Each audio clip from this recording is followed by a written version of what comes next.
use the means of today to reach the people of today. Magandang umaga, Bay. Sa pagpapatuloy ng ating kwentong buhay, mga storya ng pag-asa na mga nalulong sa droga at ngayon nagsusumikap na bumangon muli.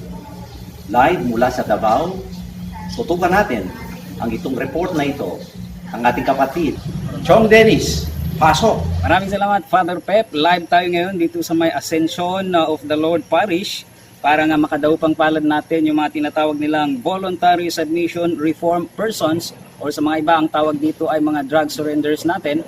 At kanina nakausap natin ang mga ilan sa mga ito at kanilang ibinahagi ang kanilang kwento kung paano sila nakapasok sa illegal na droga at kung paano sila tumigil sa tulong ng mga parishioners ng simbahang Katoliko para nga magbago sila at tuluyang iwanan ang bisyo or itong illegal na droga. Narito ang kanilang mga kwento. Iba talaga yung effect sa droga ba? Lahat ng gusto mong kaya mo. Kasi yung mag-iba yung pakiramdam mo pag may teka na ng droga, para kang si Sanbuko. Sa simula, pasasi-sasi lang, hanggang na-promote. Hanggang na-promote, taga-delivery boy na po ako. Nagsalsa ko, isang yumbo. Ipat-ipat ang area para matustusan yung mga pangailangan namin sa aming pamilya. Lahat ng kapitbahay namin, puro chismis, ganun ba? So ako, iyang-iya ako sa sarili ko, pero sabi ko, kung mahiya ako, paano ako magbago? Kung hindi ko accept yung kamalian ko, paano ako magbago? So, handang-handa ko, harapin ko to. Bahala sila magchismisan kayo. So, sinali ako sa SKP 2. So, doon talaga nagbago yung buhay ko.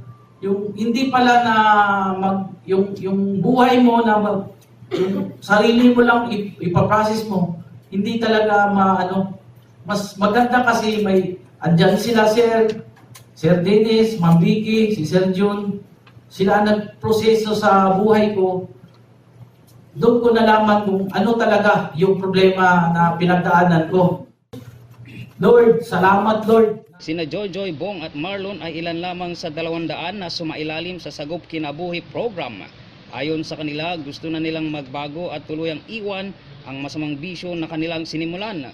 Pero sa kanilang sinimulang pagbabago, kailangan nila ang sapat na suporta ng pamilya at tamang pagtrato ng lipunan. Sa huling datos, ang Davao City ay mayroong mahigit kumulang 11,229 na drug addict na nangangailangan ng tulong. Natin po ang ating kwentong buhay sa araw na ito. Ito po si Chong Dennis sa Pagto Studio. Yan ang ating nahanap na ulat sa araw na ito. Ito po ang inyong lingkod, si Father Pep Bakay, nagpapasalamat. Hanggang bukas. This Holy Mass is brought to you in collaboration with Ricardo O. Santiago Sr., Stu and Nancy Santiago and family, APM Ad and Promo Management, Alex P. Montañez and family, Ernie and Mercy Evangelista, St. John Paul II College of Davao, Royal Bread House Incorporated, Tat and Gigi Coronel and family, Teresita Villa Abrille, T. Lino Trucking Services, Davao Durian Laundry Services Company, Mr. and Mrs. Protasio Takando, Chardan, JDB Diversified Incorporated, Melvin E. Aviles, Porita and Lorenzo and family, Attorney Ellie and Veronica Bretania and family, Quilans Food House, PSST Bote Junk Shop, Brother Henry and Lolita Evangelista and family, Mr. and Mrs. Lucas B. Datoy and family, Dr. Carol John and Mary Grace Betania and family, William and family, Jess and Amelia Dizon, Gus and Sophie, Dolores R. Fanlo and family, Fel Yamido and family, Rafael and Lilian Hizon and family, Fred and Terry Halua and family, Adolfo and Malu Ato, Esper Laundry Services Company, Amparo Ecasas and family, and June and Beth Opos and family. offering of the Holy Mass, accept Most Holy Trinity, this sacrifice fulfilled at one time by the divine word, and now renewed on this altar through the hands of your priest. I unite myself to the intentions of Jesus Christ, priest and victim, that I may be entirely offered for your glory and for the salvation of all people. Through Jesus Christ, with Jesus Christ, and in Jesus Christ, I intend to adore your eternal majesty, to thank your immense goodness, to satisfy your offended justice, and to beseech your mercy for the Church, for my dear ones, and for myself. We pray for the intentions of our regular sponsors, choir members, donors, offerers, and volunteers of this Holy Mass, especially the sponsoring group, MR Human and Environmental College, parents, teachers, and students, headed by the President, Maria Lita Montalban. Thanksgiving intentions of Nida Tumalip, Dr. Carlos Tan and family, Mrs. Ananya C. Salaum and family, Farmacia Quiza, Mr. and Mrs. Manolito Bibay, Mr. and Mrs. Dick Loribel and family, Engineer and Mrs. Romeo Pizon and family, Ella Villa Gonzalo Eding and family, and for the success of the Unit 5 Private Schools Athletic Association meet. Birthday intentions of Laila Oliver, Tonette Alba, Anthony Non, Nadia Malang, Francis Espinosa, and Daryl Dave Masapa. Successful Physician Board Exam, Maya Angeli Rodriguez and Angela Gabriela Rodriguez. Recovery and healing of Rodolfo Estera, Emil Sison, Henry Evangelista, Linda Torrejos, Ernie Evangelista, Sapio Franco, Ramon, Estrella Rabor, Meli Camacho, and Monyin Managaytay. For the eternal repose of Milagros, Luciana, Jermin Chu, Elpidio, Adelaida, Erlinda, Claudio, Thelma, Marutas, Julio, Menandro Sr., Brother Rafael Abangan, Rosalie, Alfredo, Estrella, Esther, Ricardo, Tranquilino, Crescencia, Felizarta, Giuscoro, Celerina, Benilda, Silveriano, and all benefactors, sponsors, and cooperators of the Paulines RTV mission. Prayer for the sick. Lord and Father, God without end and Almighty, through your grace, you gave us strength and help in our weakness. In your mercy, touch your sick people, deliver them from their sicknesses, and restore them good health, so that assured of your goodness and love, they will praise and thank you in your holy name, through Christ our Lord. Amen. My dear brothers and sisters, good morning. The first reading assures us that the Lord is my help. Therefore, I am not discouraged. As we continue to encounter the Lord in the ordinariness of our life, we echo the words of the psalmist. I will walk before the Lord in the land of the living. So, the encounters continue, and the knowledge of God goes deeper. And that knowledge transforms us to be like Him, enabling us to become courageous, even to the point of suffering and sacrifice. The presider of this Holy Mass is Father Richie Gamaya, Director, Archdiocesan Media Apostolate, Bible Apostolate, and Davao Catholic Herald. The choir during this Mass is the Benedictus Chorale, St. Benedict's Monastery, Cogon, Digos City. Let us joyfully celebrate the banquet of love. Please stand as we start the Holy Mass.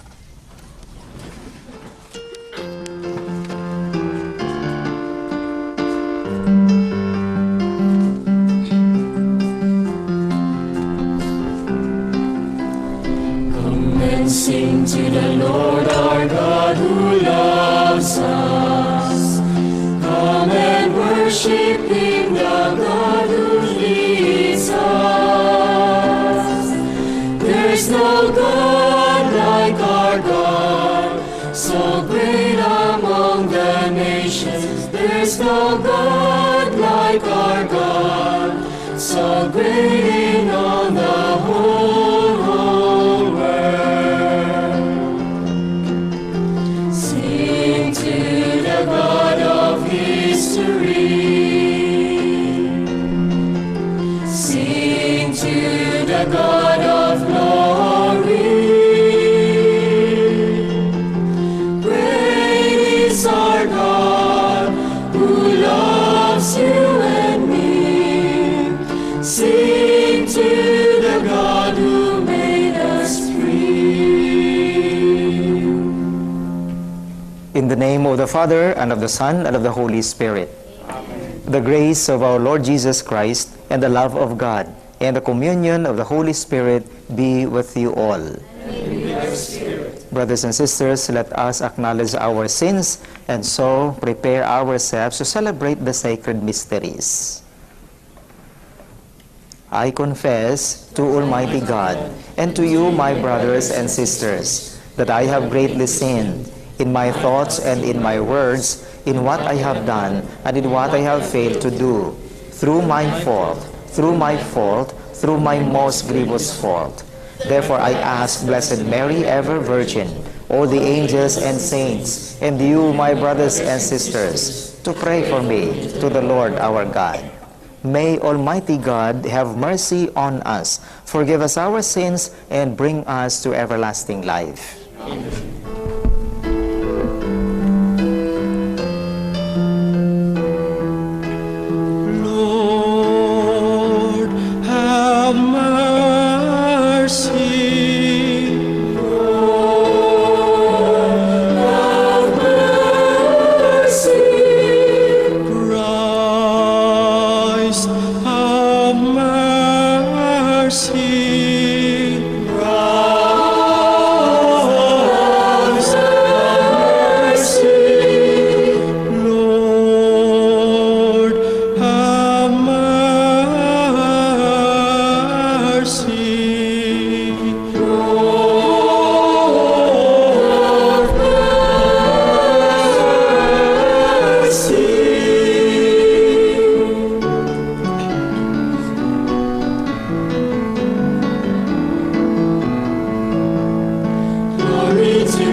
Adore you, we glorify you, we give you thanks for your great glory, Lord God, heavenly King, O God, Almighty Father.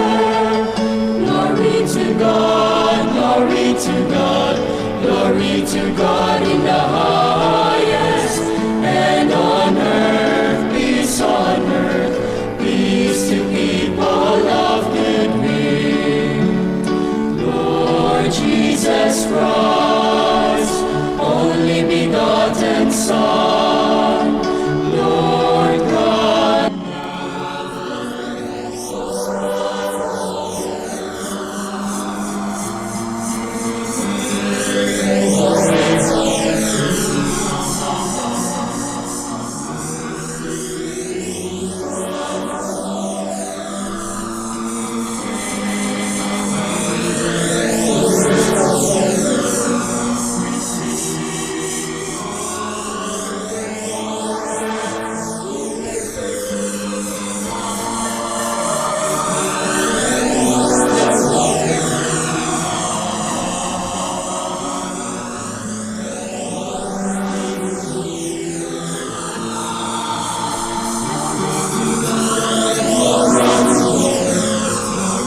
Holy Spirit, in the glory of God the Father. Glory to God, glory to God, glory to God in the highest, and on earth, peace to people of good will. Glory to God, glory to God, glory to God in the highest, and on earth, peace to people of good will. Amen. Amen.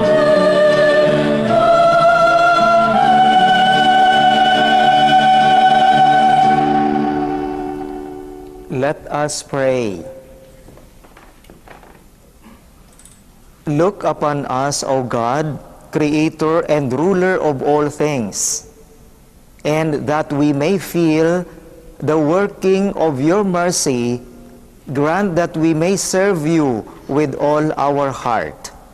Through our Lord Jesus Christ, your Son, who lives and reigns with you in the unity of the Holy Spirit, one God, forever and ever. The prophet Isaiah presents to us the suffering servant of God. In his obedience and suffering, this mysterious figure is the embodiment of the Lord Jesus. The first reading. A reading from the book of the prophet Isaiah. The Lord God opens my ear, that I may hear. And I have not rebelled, have not turned back. I gave my back to those who beat me, my cheeks to those who pluck my beard. My face I did not shield from buffets and spitting. The Lord God is my help. Therefore, I am not disgraced. I have set my face like flint, knowing that I shall not be put to shame. He is near who upholds my right. If anyone wishes to oppose me, let us appear together. Who disputes my right? Let that man confront me. See, the Lord God is my help. Who will prove me wrong? The word of the Lord. Thanks be to God.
tears my feet from stumbling. I shall walk before the Lord in the land of the living. I will walk before the Lord in the land of the living. James writes that the living faith must be authenticated with good works. It is not enough to wish someone well. We must attend to that person's need. The second reading. A reading from the letter of St. James.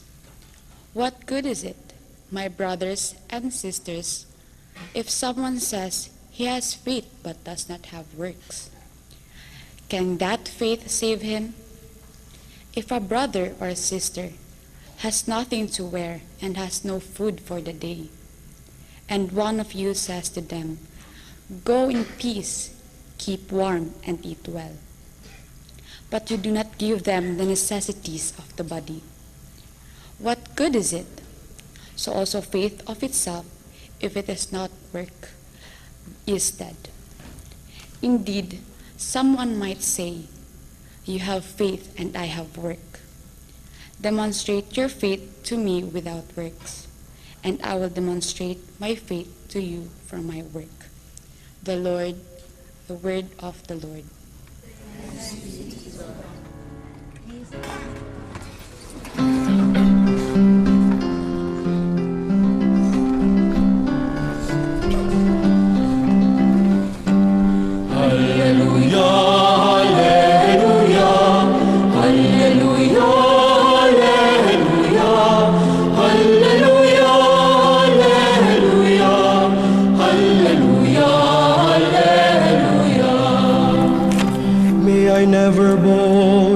Except in the cross of our Lord, through which the world has been crucified to me, and I to the world. Hallelujah, hallelujah, hallelujah, hallelujah, hallelujah, hallelujah, hallelujah, hallelujah.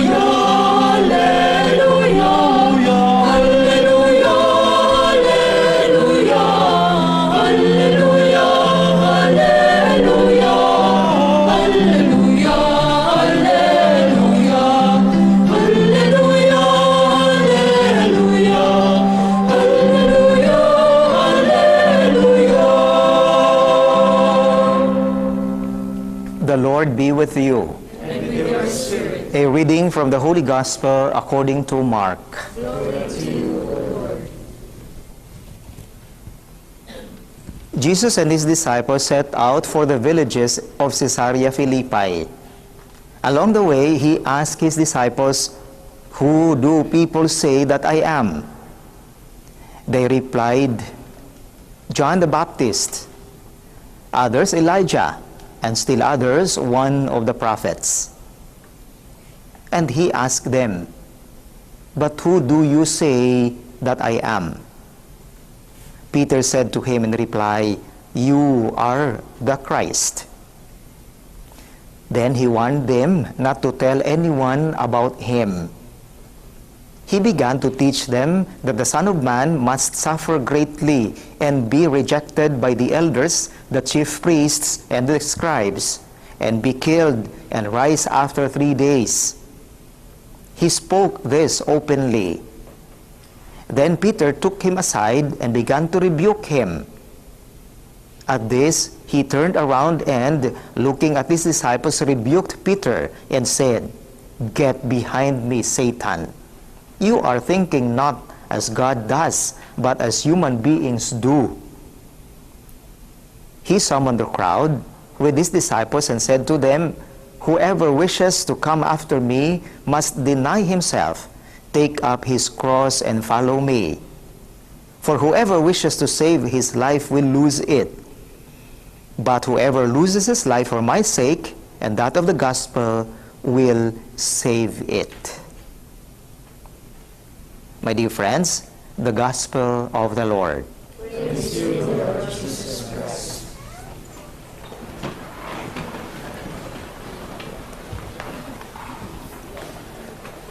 A story was once told that in a school there was an exam, and so before the exams the students have to pay for the tuition.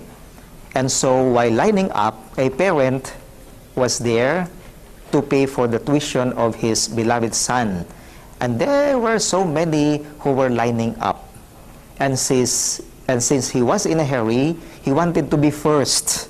So in front of the, what do you call that, the one in the window, the cashier, he lined up but could not wait for his number. And so he went ahead of those who lined up before him. And so the cashier told him, "Sir, please wait for your turn." But the parent said, "I am in a hurry. Do not you know me? Don't you know me?" The cashier said, "Please, sir, please fall in line." "You don't know me?" the parent said.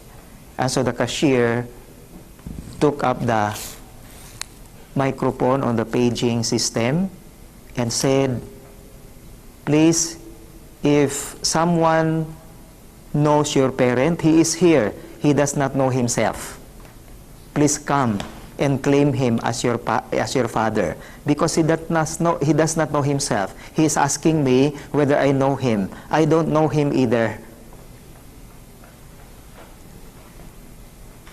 My dear brothers and sisters, yes, sometimes we claim to be someone. We claim to have known ourselves.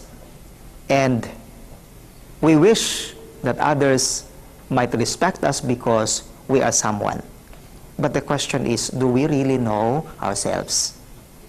Do we really know who we are? Even Jesus in the gospel today, my dear brothers and sisters, ask us, who do people say that I am?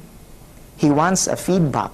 He wants his disciples to answer themselves who he really is. Because after at this point of the Gospel of Mark now, after Jesus preached, after Jesus cured sicknesses, he must have been known already, and many must have followed him. And he wanted to check whether even his disciples, he wanted to check them whether he knows them well. Because as disciples of the Lord, as preachers of the gospel, they must get the right message. They might know him, Jesus, very well, so that they may also become communicators of who he is. And that is, he is the Holy One, the Christ, the one sent, the Anointed One. Kay peligro kaayo, delikado kaayo, kung dili mao ang message nga atong makuha, daghang disgrasya. That's why even storms, typhoons, di ba? Like Popong or other the typhoons coming, we have to know. We have to know very well, or else there will be more disasters if we will be misinformed. That's why Jesus in the gospel today sees to it that his disciples may know him well, so that they may be able to become communicators of the Holy One, who Jesus is. And Jesus is the Holy One. His disciples, his followers must also communicate that Jesus is the Holy One. In the readings today, my dear brothers and sisters, Jesus gives us the hint on how to be communicators of the Holy One, how to know the Holy One, Jesus the Christ, and how to make him known. In the first reading, we were told that the suffering servant gave his back to those who beat him. He has not rebelled. He has not turned his back. His face he did not shield from buffets and spitting. The Lord God is his help. Therefore, he is not disgraced. The suffering servant makes God known, and this is Jesus. The suffering servant is able to communicate with meekness and humility. He sows peace all around. That is why he does not revenge. He does not do revenge. He does not retaliate. He offers himself in front of the persecutors. And this is what it means to let Jesus be known, to announce the Messiah, to know, to make the Messiah known. That's why in the letter of Pope Francis, he says, in the Gaudete et Exsultate, on holiness, he says that sowing peace all around us, that is holiness. To sow peace all around us. When someone hurt you, offer yourself. Is this easy? Difficult. But that is holiness. Reacting with meekness and humility, that is holiness. Meekness and humility, that is holiness, according to Pope Francis. And this is what the first reading tells us. If we want to communicate God who is holy, if we want to make Him known, then sow peace all around us. And lastly, my dear brothers and sisters, to become announcers, proclaimers of the Messiah, believers of the Messiah, making the Messiah more and more known. Let us learn from the gospel of today, so that even Peter, si Peter nakapiso. Nakapiso si Peter. Because he said, that will not happen to you. When Jesus started to check their understanding, whether tama ba gyud ang signal nga nakuha nila, Peter missed it. That's why he said, that's why he warned them not to tell anyone about him. Kalma lang ha, kalma lang. Do not post it immediately in the Facebook. Do not announce it immediately, because let's check ourselves. Because what you will post, what you will say, what you will announce, that might damage society. So let us have a check first. Be sure that is not fake news. Because Peter is a victim of that fake news, that misunderstanding about the Messiah, because he was thinking the Messiah is like a triumphant king who will drive all of the Romans occupying the holy place. But that was not in the mind of God. That's why Jesus said, you are not thinking as God does, but as human beings do. You are not thinking as God does, but as human beings do. Why? Because the Messiah will suffer after 3 days. No? Whoever wishes to come after me must deny himself, take up his cross and follow me. Because the elders, the chief priests, the scribes will kill the Messiah, but after 3 days, he will rise up. That is where Peter missed the point, and many of the followers of Jesus. So just as in the gospel, Jesus tells us today, Pope Francis also reminds us, yes, to make the Messiah known, to make Jesus known, we learn so as we live. Pope Francis reminds us, theology and holiness are inseparable. Our study, our knowledge of God, and our practice of what we believe are inseparable. Theology and holiness are inseparable. In other words, Pope Francis further says, accepting daily the path of the gospel, even though it may cause us problems, that is holiness. I repeat, accepting daily the path of the gospel, even though it may cause us problems, that is holiness. As a student, do you have problems? Yes or no? What is your reaction when the teacher tells you, children, please get 1/4. We have quiz today. And immediately we say, 1/4, ma'am. Bago pa rin nagsultig, 1/4, 1/4. No? And then, how do you react? Would you say, quiz na pod? Would you not rather say, ay salamat, quiz na gyud? No? Do you have that reaction? If your teacher tells you, okay, tomorrow is the deadline of your requirement, would you rather say, ma'am, pwede next week na? Or would you rather say, thank you, ma'am, I am very ready. Another requirement, please. Difficulties, problems may lead us or will lead us to holiness. That is what it means to carry our cross. There is no easy way, there is no shortcut in going to heaven. We always pass through Good Friday before the Easter Sunday. And that is why today there are a lot of temptations. There are offers of the easy way, of the convenience. Let us be reminded that for Jesus, the way to God, the way to heaven takes the difficult way, but very rewarding and very promising. For him, I repeat, accepting daily the path of the gospel, even though it may cause us problems, that is holiness. We become proclaimers, announcers of the presence of the Messiah, and we make him known by accepting in us even daily difficulties. As a parent, as a businessman, as a teacher, as a student, as a worker, let us have the courage to face them, because we are not alone. Jesus carries with us his cross. And so, my dear brothers and sisters, today, as we continue to offer this Holy Eucharist, we ask that the Lord may journey with us. We walk before the Lord in the land of the living. Let us be communicators of the Holy One by living up the cross of Jesus, who carries with us.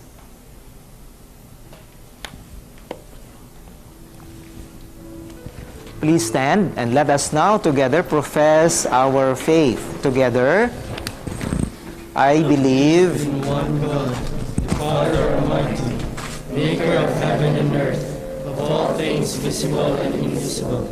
I believe in one Lord Jesus Christ, the only begotten Son of God, born of the Father before all ages, God from God, light from light, true God from true God, begotten not made, substantial of the Father, through him all things were made. For us men, for our salvation, he came down from heaven, and by the Holy Spirit was incarnate of the Virgin Mary, and became man. For our sake he was crucified under Pontius Pilate. He suffered death and was buried, and rose again the third day, in accordance with the Scriptures. He ascended into heaven, and is seated at the right hand of the Father. He will come again in glory to judge the living and the dead, and his kingdom will have no end. I believe in the Holy Spirit, the Lord, the giver of life, who proceeds from the Father and the Son, who with the Father and the Son is adored and glorified, who has spoken through the prophets. I believe in one holy, Catholic, and Apostolic Church. I confess one baptism for the forgiveness of sins, and I look forward to the resurrection of the dead and the life of the Lord to come. Amen. Let us pray to our loving Father that he may deepen our faith in his Son by following Christ's way of the cross. Full of confidence, we pray, Lord, listen to our prayer. Lord, listen to our prayer. For the Holy Father, the bishops, the clergy, and all who exercise authority in the Church, amid all their pastoral concerns, may they continue to profess Christ by journeying with those who suffer.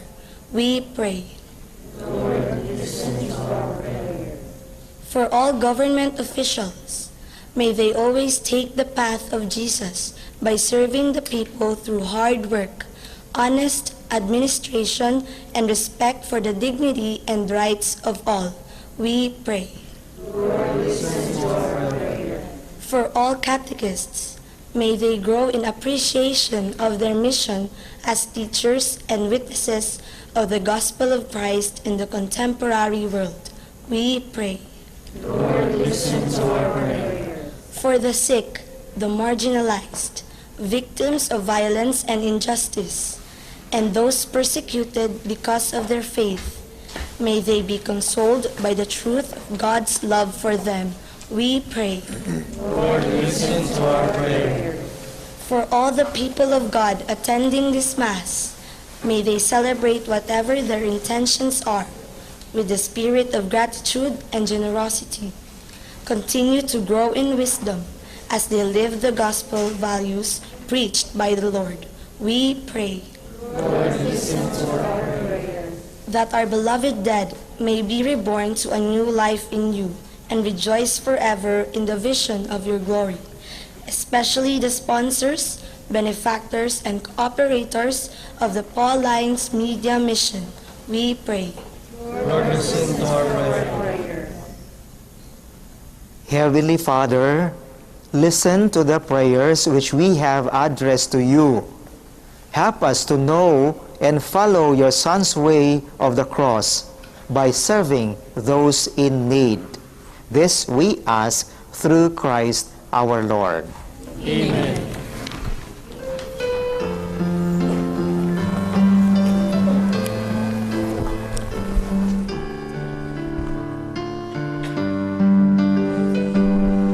Take my heart, O Lord, take my hopes and dreams. Take my mind with all its plans and schemes. Give me nothing more than your love and grace. This alone, O God, are enough for me. Take my thoughts, O Lord, and my memory. Take my tears, my ink. Give me nothing more than your love and grace. This alone, O God, are enough for me. I surrender, Lord, all I have and home. I return to you your gifts untold. Give me nothing more than your love and grace. This alone, O God, are enough for me. When the darkness falls on my final days, take the very breath that sung your praise. Give me nothing more than your love and grace. This alone, O God, are enough for me.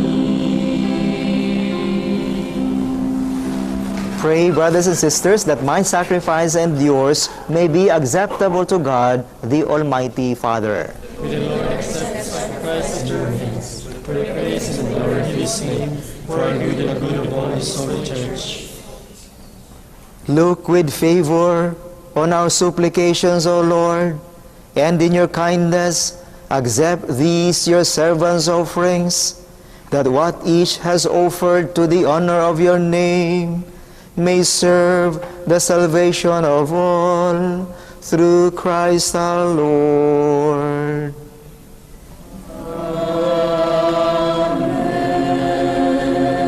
The Lord be with you.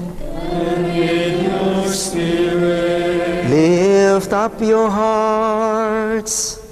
we lift up to the Lord.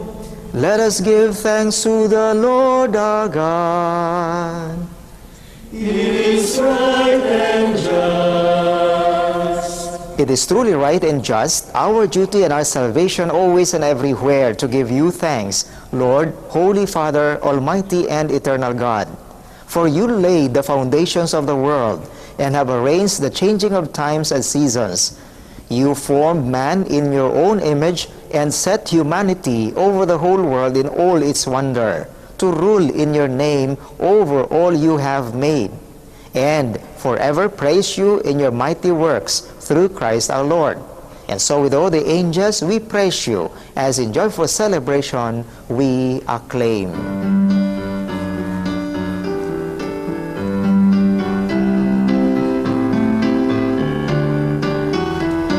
Holy, holy.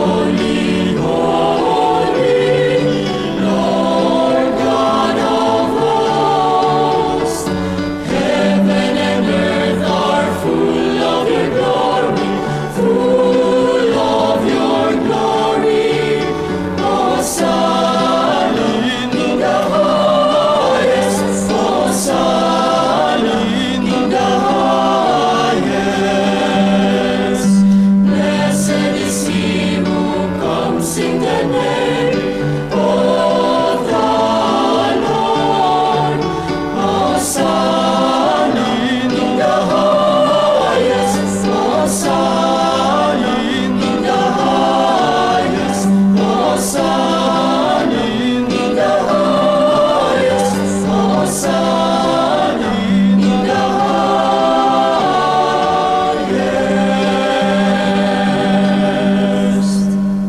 You are indeed holy, O Lord, the fount of all holiness. Make holy, therefore, these gifts, we pray, by sending down your Spirit upon them like the dewfall, so that they may become for us the body and blood of our Lord Jesus Christ. At the time he was betrayed and entered willingly into his passion, he took bread, and giving thanks broke it, and gave it to his disciples, saying, Take this, all of you, and eat of it. For this is my body, which will be given up for you.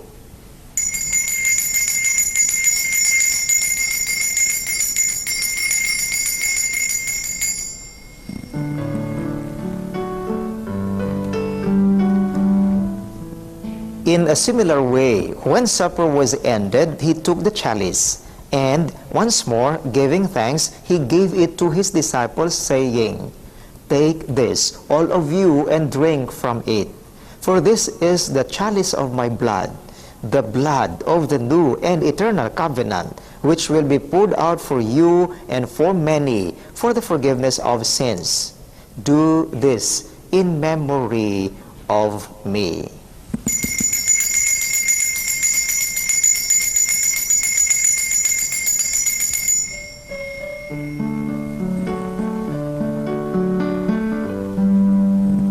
The mystery of faith.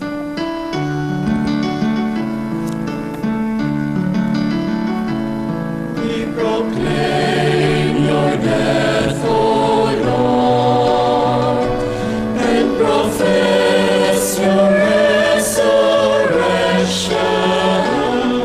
until you come again. Therefore, as we celebrate the memorial of his death and resurrection, we offer you, Lord, the bread of life and the chalice of salvation, giving thanks that you have held us worthy to be in your presence and minister to you. Humbly we pray that, partaking of the body and blood of Christ, we may be gathered into one by the Holy Spirit. Remember, Lord, your church spread throughout the world, and bring her to the fullness of charity, together with Francis our Pope, and Romulo our Bishop, and all the clergy. Remember also our brothers and sisters who have fallen asleep in the hope of the resurrection, and all who have died in your mercy. Welcome them into the light of your face. Have mercy on us all, we pray, that with the Blessed Virgin Mary, Mother of God, with Blessed Joseph, her spouse, with the blessed apostles, and all the saints who have pleased you throughout the ages, we may merit to be co-heirs to eternal life, and may praise and glorify you through your Son, Jesus Christ. Through him, and with him, and in him, O God, Almighty Father, in the unity of the Holy Spirit, all glory and honor is yours forever and ever.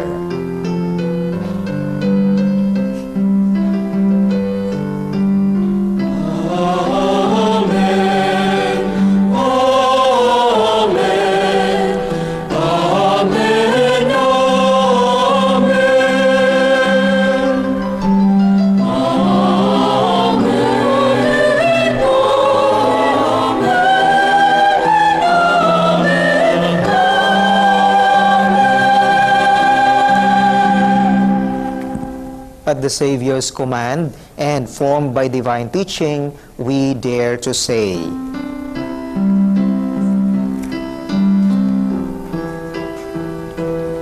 Our Father, who art in heaven,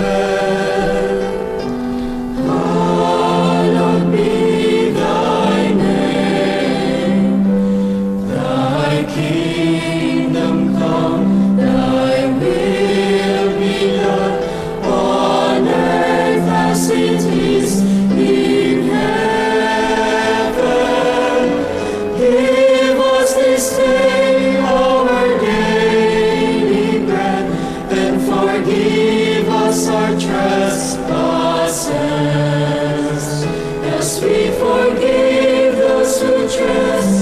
rise against us, then lead us not into temptation, but deliver us from evil.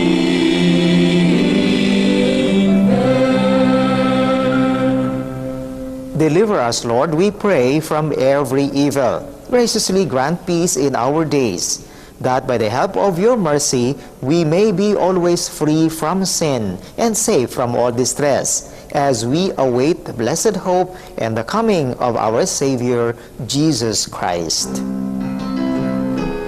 For the kingdom, the power, and the glory are yours now and forever.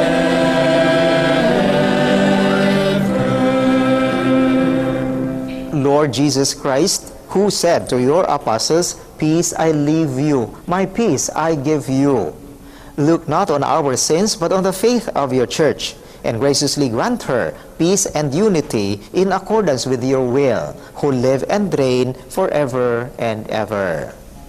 The peace of the Lord be with you always. And with your spirit. Let us offer each other the sign of peace.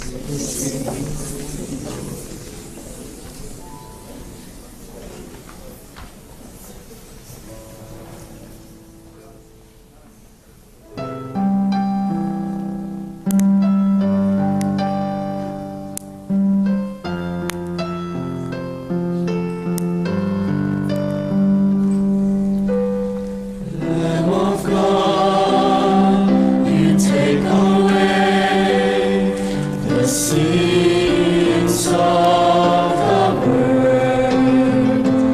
Have mercy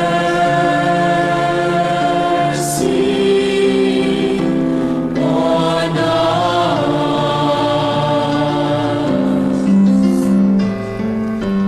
Lamb of God, you take away the sins of the world. Have mercy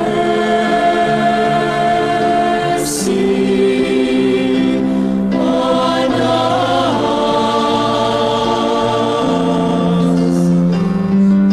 Lamb of God, you take away the sins of the world.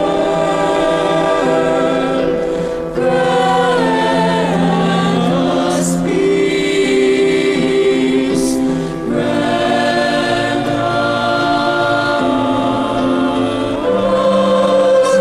peace.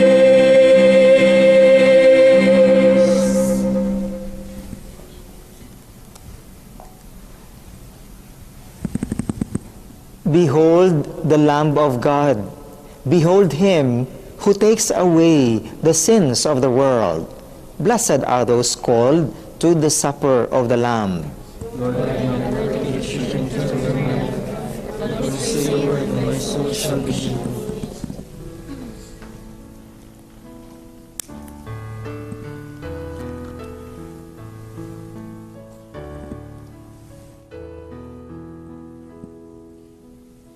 The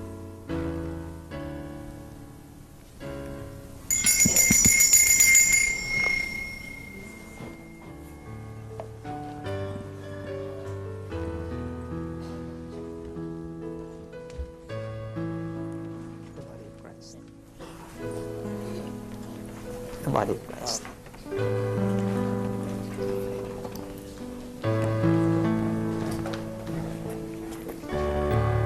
The body of Christ. The body of Christ. The body of Christ.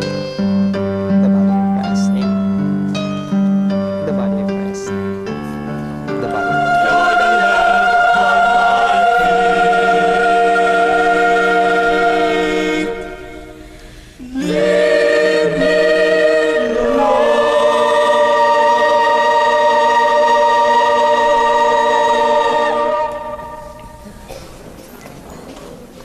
Let us pray.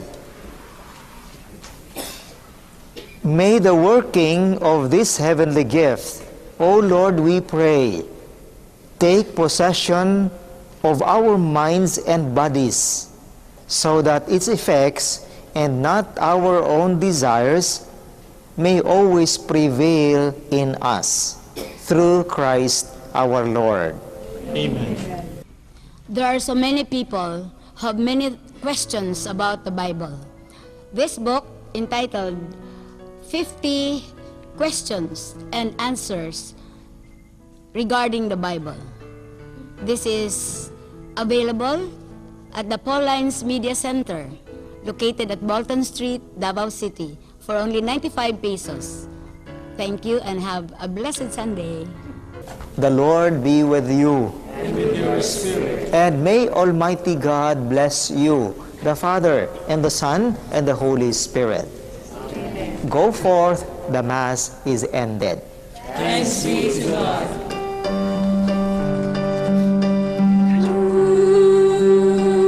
I will sing forever of your love, O Lord. I will celebrate the wonder of your name, for the word that you speak is a song of forgiveness and a song of mercy and of peace.